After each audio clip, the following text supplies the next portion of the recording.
There have been a number of explosions, fires, plane crashes at food processing plants all over the country. They are blowing up. Why are we not talking about this more? This is a huge deal, whether you think that these are little isolated events or if there's something bigger going on. That's exactly what I think. But I turn to Dr. Benjamin Braddock. That's his alias, of course, but he tracks these different events all over the country. We also talk about what this could mean for the world food system, the domino effect it could have on politics, people, and of course, how we can grow our own food and hopefully break free of some of this dependence. So, without further ado, here is Dr. Benjamin Braddock, and this is New School News. Talk to me about how you started looking into all of these farms and food processing plants mysteriously going up in flames. Well, the background is I've been tracking some of these food supply issues for a little while now. Last year with the supply chain issues, I was seeing that we could be having problems with, keeping the grocery store supplied and this sort of thing. Then, it led into the winter when we were actually starting to see bare shelves. Like there was a 3 week stretch in January where I would have to go to a couple of different supermarkets just to get the basics, because Mhm. they'd be out of milk or out of meat or whatever. And then with the outbreak of the war in Ukraine, that's really escalated things to a level where I think we're facing this now on a global scale, and it's pretty concerning. There's the war there, which is in one of the major agricultural areas in the world, really. I mean, Ukraine is the breadbasket of Europe. They grow a lot of food there, but they also grow a lot of inputs for like livestock feed for Western Europe Mhm. and a lot of this. So they're very crucial part of the European food supply and the world food supply as that goes. And Russia and Ukraine together, they export most of the wheat that feeds North Africa and the Middle East. So the war itself is disruptive on the agriculture that's going on, but there's also the response to the war, the sanctions, which has resulted in global fertilizer supplies becoming pretty scarce because Russia and their ally Belarus, both of which are under sanction, are the top producers of potash and other essential fertilizers. So that's disrupted the entire global fertilizer market. On top of the supply chain issue that's existed with that. And there are there are fertilizer plants in Europe outside of Russia, but they depend on Russian natural gas to produce the fertilizer. So, we're seeing a real supply shock here. Hungary and some other countries are now restricting agricultural exports. Indonesia has just banned the export of palm oil and all of its derivatives. They're the top global producer of palm oil. So, this is going to have a major impact on any product that has palm oil in it, as well as things like cattle feed, which palm oil chips are put into as a fat source. And we have this other issue where Union Pacific Railroad has throttled the fertilizer shipments, and farmers I talk to, they're not able to get nearly enough fertilizer, and when they can get it, they're paying something like 5 times what they paid for it last year.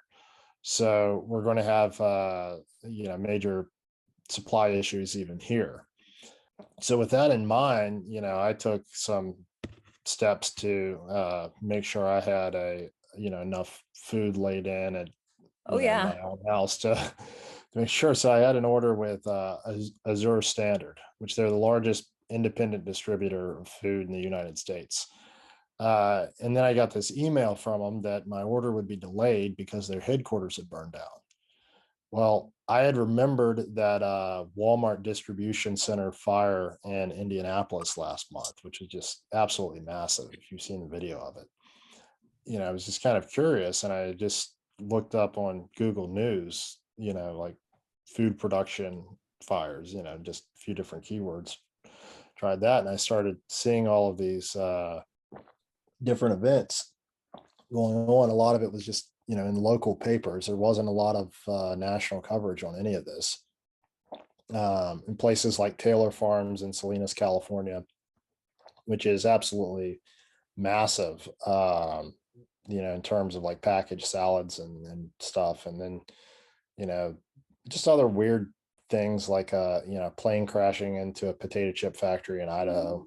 Hmm. And then after I put the thread out, another plane crashes into a General Mills plant in Georgia. I saw that. So like and a lot of people say, well, yeah, you got to look at the background, right? There were all these warehouse fires. This is like a normal, there's a lot of warehouses and there's a lot of fires, but most of those fires are contained. One thing that seems to be a common element of a lot of these fires is investigations of them have been largely inconclusive. In some cases, they've found what they've suspected has been the cause of the fire, but in quite a few others, it's there's not really any clear indication of what went wrong. And firefighters have commented that the fires were extremely intense, much more than you would expect in these kind of situations. So it's not just that there's fires, it's that they've been really severe ones that haven't been able to be contained. If you see the footage of the Taylor Farms processing facility in Salinas burning, like it looks like somebody dropped napalm on it. It's pretty dramatic. I mean, there's a biggest raw milk dairy in Fresno back in January.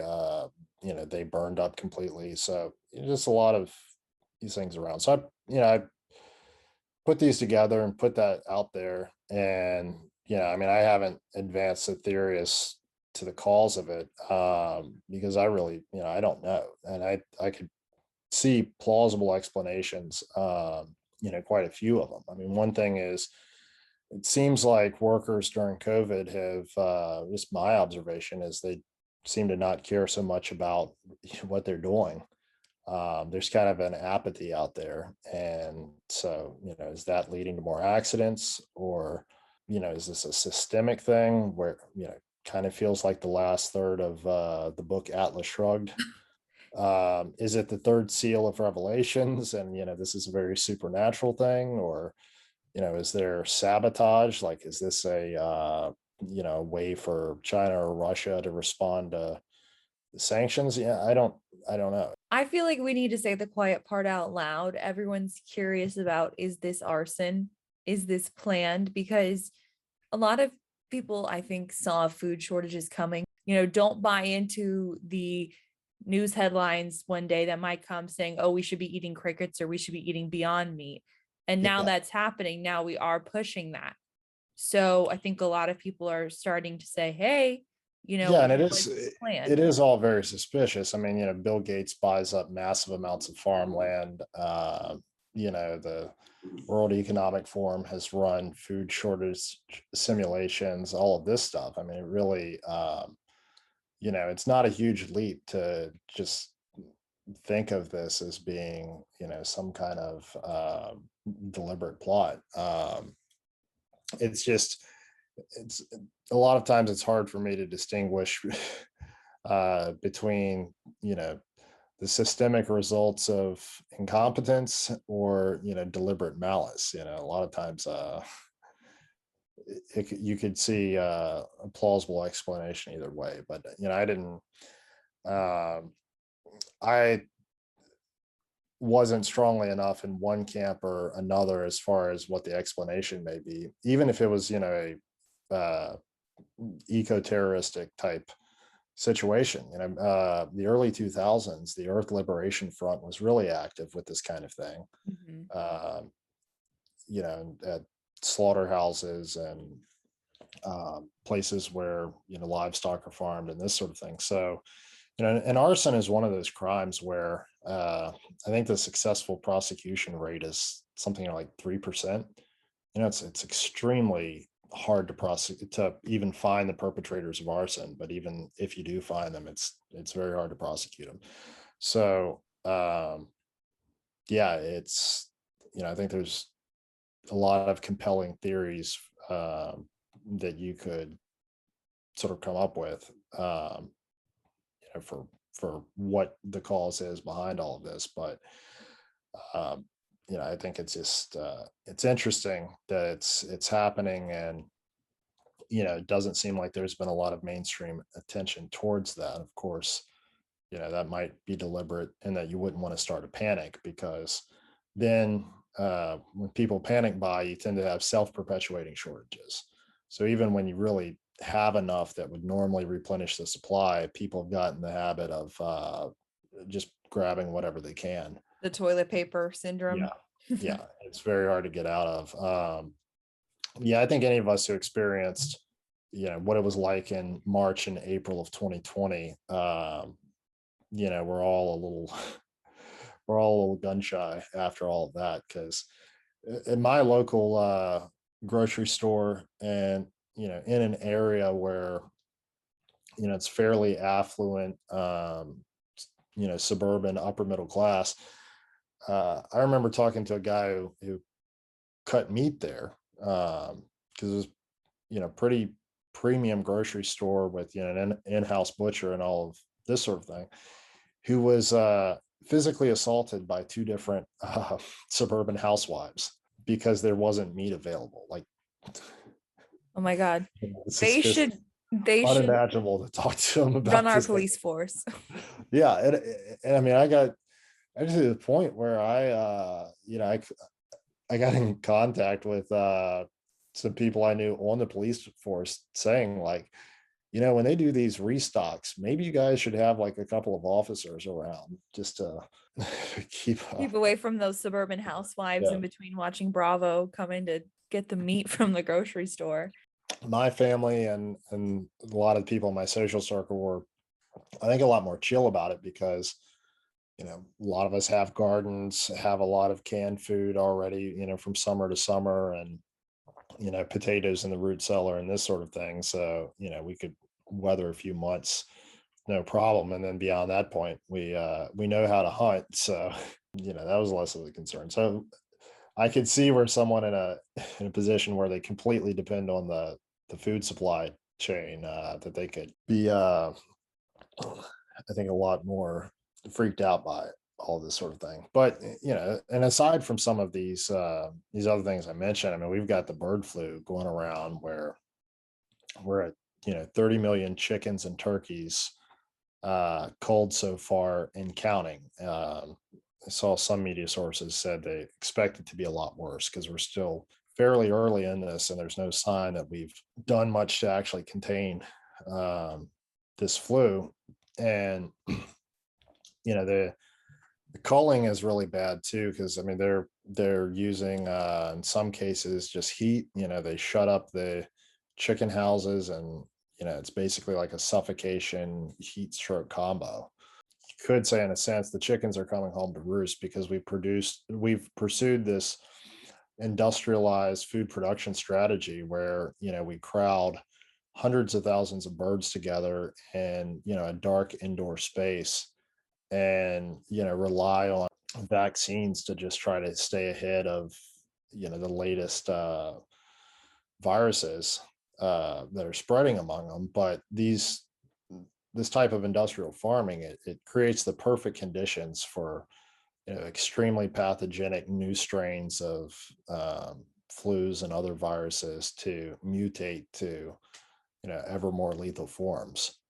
So it seems like that mode of production really isn't sustainable over the real long haul, and that we might have to change to something. It's just what replaces that. Do we go back to a more traditional model of family farms, and getting away from the monoculture, and just uh, having a kind of decentralized anti-fragile food system? Or do we go feet first into bug protein and even crazier frankenfoods than what we have now?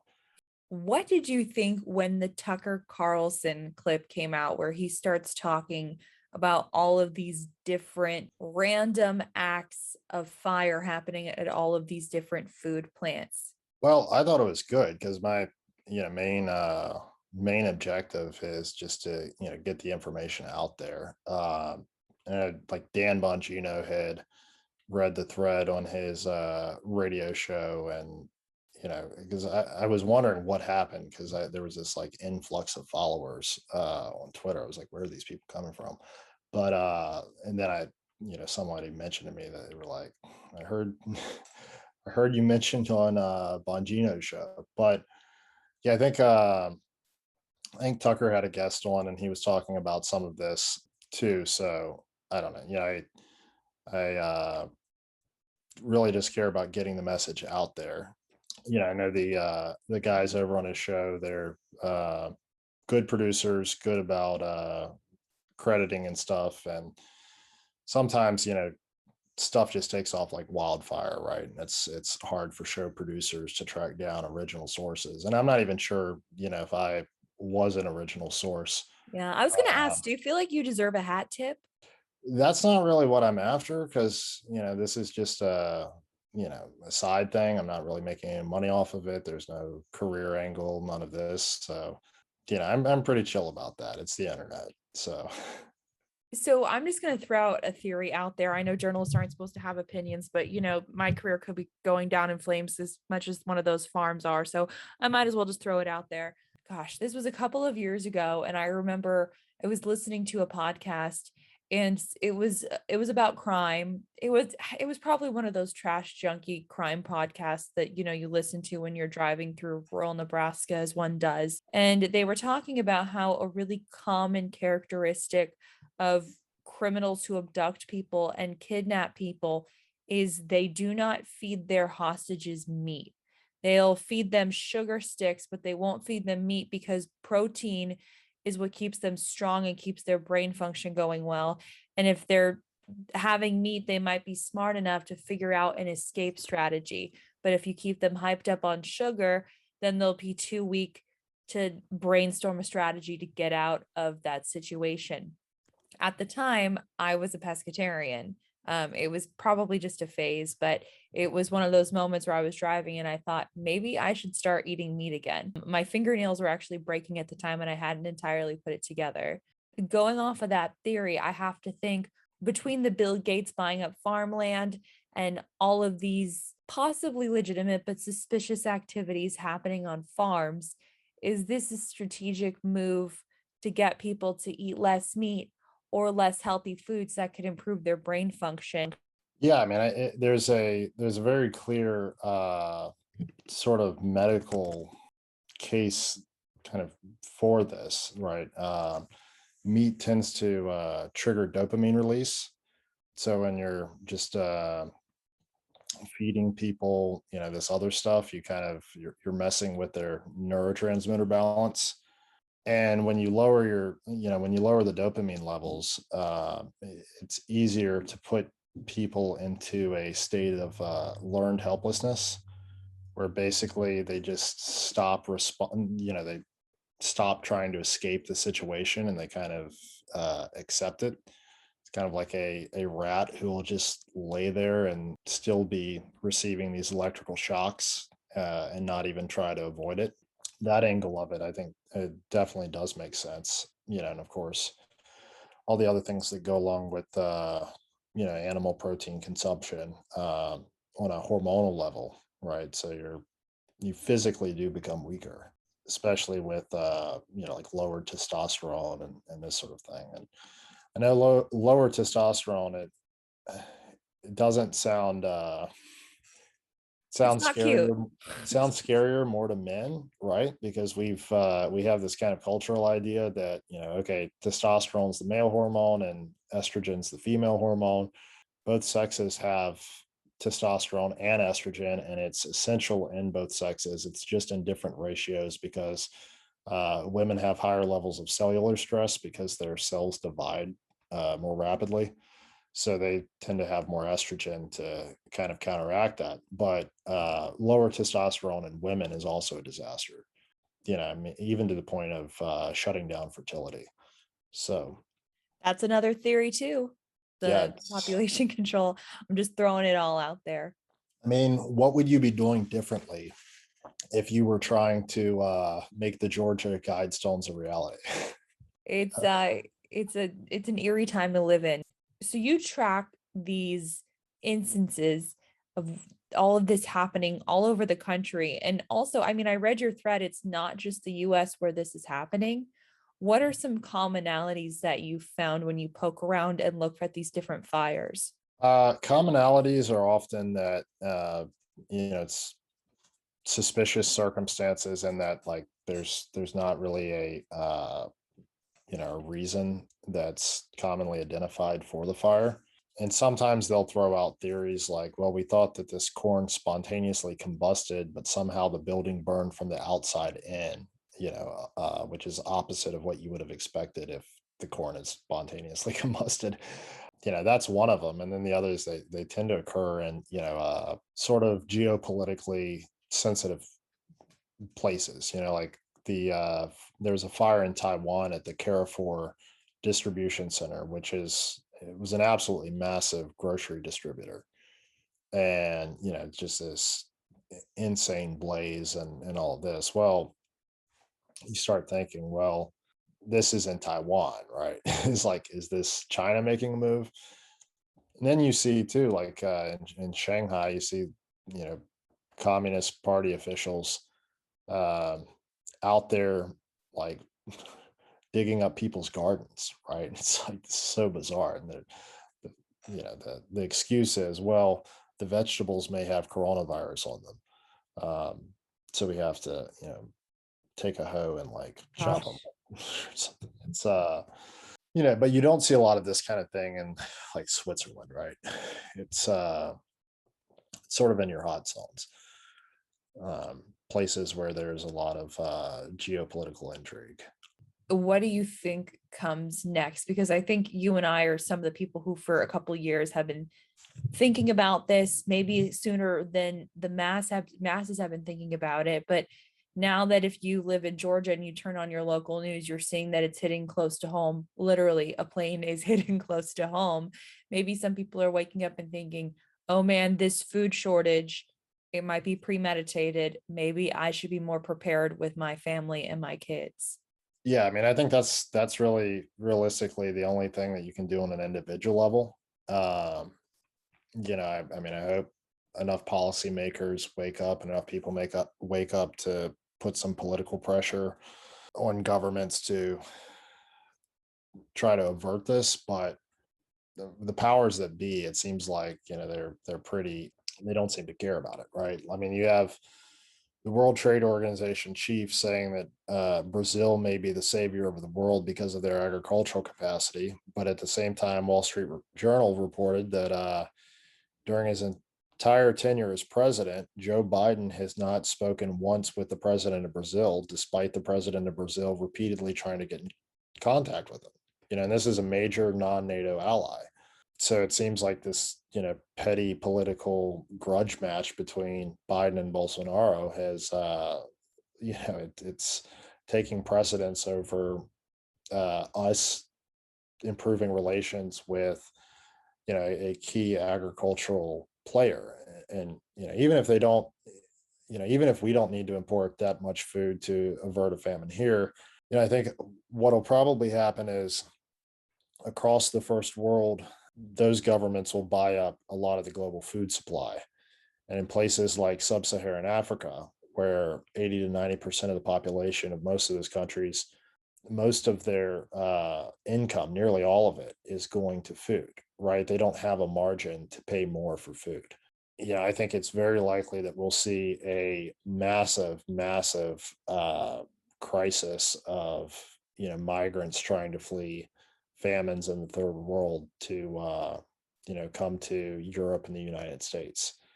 And it could make anything we've seen prior to this could make it look like very minor situation. We, as crazy as the border situation seems right now in the U.S., we might be thinking of it as the good old days. A year from now, I'm not sure. It could be an opening act, what we're Yeah, seeing now. I would expect a lot of Arab Spring like rebellions to take place. I mean, this is already happening in places like Sri Lanka, massive protests against food prices. So, we could see a serious rearrangement of the political chessboard around the world, and a lot of new governments coming to power, and some of them could be pretty could have pretty scary ideologies. I mean, we saw what happened with the Arab Spring, Uh-huh. all it unleashed, and what happens in those revolutions, right? You have situations like the Syrian civil war that erupted out of that. It's not just these physical attacks with fire, because last week the FBI published this warning, and the gist of it is that it warned about increased cyber attack threats on agricultural cooperatives. That also, I think, is a red flag that maybe something is going on where there is a direct intentional targeting of agricultural properties.